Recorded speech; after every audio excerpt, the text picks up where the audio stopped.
What's up, guys? If you saw a few weeks ago, we launched the all-new FMAX 208HS. What that is a non-CDL hotshot platform in the FMAX series. So this is not a new thing. It's something we've been being asked for quite some time.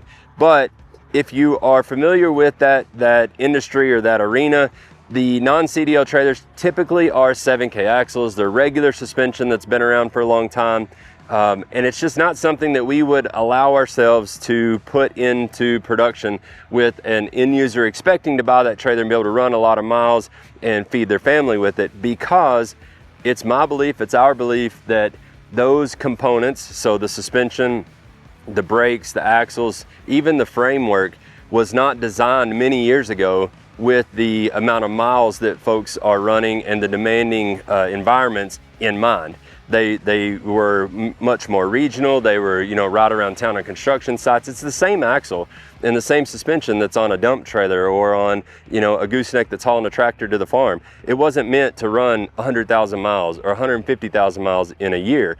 And so we finally came to terms with releasing a non-CDL hotshot trailer, but we made a few things standard that, again, will not make it the cheapest in class. It definitely won't be. It'll still be the premium in class, but this is for the individual that wants to invest in premium equipment up front that will last them a long time. So we're gonna walk through this and we'll give you a few examples of what that means. Behind me on the cement gray one, we've got a straight deck, and on the black one, we've got max ramps, the two different loading options we have available on this model. Then we're also going to have it available in a 35, a 38, and a 40. 40 foot is the most common. On the max ramp, that's 40 foot from the back of the neck all the way to the end of the ramp. So total bed length of 40 feet long. And that is, again, that's your most common length that's requested for cargo. And what they'll do on the non-CDL trailers, they'll either have like one more concentrated piece of equipment or a couple of different partials. Where the difference is on the FMAX 208HS in the framework is it is the engineered beam technology. So it's the same technology we've been running. We pioneered back in 2017. It allows us to really optimize the weight of the beam. We can put it the weight where it counts the most, the thickness of the material, the thickness of the flange, the height of the beam in the mainframe. We can really optimize that for the weight rating and the length of the trailer. This trailer is going to come in right at 7,500 pounds. It does have the added toolbox on it, the full width chain rack, and on the other side it has the full length slide track, which adds a few hundred pounds. This trailer would be closer to 7,000 pounds without those options on it. So where the difference also is, two huge differences in the 208HS is suspension, axles, and tires. Most of your non-CDL hotshot trailers are going to have, again, 7K axles. They're going to have regular old slipper spring suspension, and they're going to come with a 10-ply 235 tire. Those are three things that whenever you're talking about running 100,000 miles and needing your equipment to last, they're just not acceptable. And so what we have standard here is the SRHD, that slipper roller, can't even say it, slipper roller heavy duty, which is a thicker spring. It has the rollers built into the equalizer and the hangers. It also has the rubber dampening in the equalizer and the hangers, which offers a better ride, but it's gonna last significantly longer than your standard 6-leaf slipper spring suspension or 5-leaf that other brands would run on this particular trailer.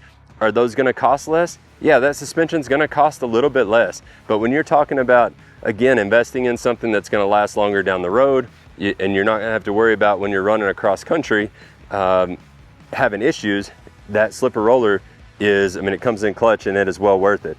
Then you move into the axles. Axles themselves.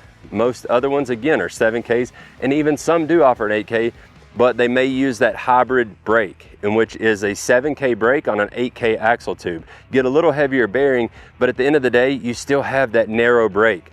The brake on these 8Ks, we call them big brake 8Ks. It's a 3 3/8 width brake, and it gives you much more stopping power, but it's also gonna last a lot longer.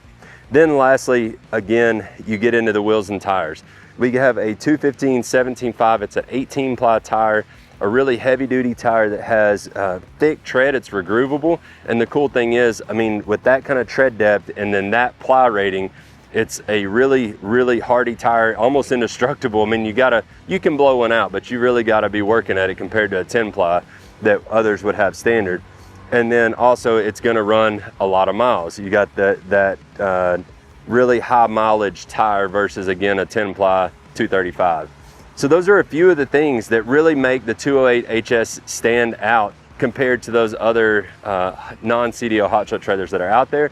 They're rated at 12,000 GVWR, so you match that with your truck. It's gonna, in most cases, keep you under that 26,000 threshold. There's a lot of controversy over the whole non-CDL versus CDL, and so we made a whole nother video. Jump over on YouTube if you're not already there to watch that video, and we'll talk through CDL versus non-CDL and why we decided to go ahead and build this trailer. Who is it that is not getting a CDL? One thing I wanted to point out before we close out this video on the black trailer is it has the new Kurt coupler, so which is a standard feature on the 208 HS. The new Kurt cushion coupler is really a first of its kind to be in a standard offering. This void here around this, you see this pin, is filled with rubber, and it lets the ball articulate inside of this cavity, and it's almost like a torsion. It's a torsion axle effect in that it cushions that fore aft buck. It's a really cool coupler to be standard. It's on all Diamond C goosenecks now. The gray one was built just a few days before it was made standard. The other cool thing is it is an auto latch. I don't have a ball in my hand, but with it latch, you stick the ball in and it automatically latches by itself, which is a really cool feature. So that is standard on the 208 HS. If you ordered one today, you would get the Kurt coupler.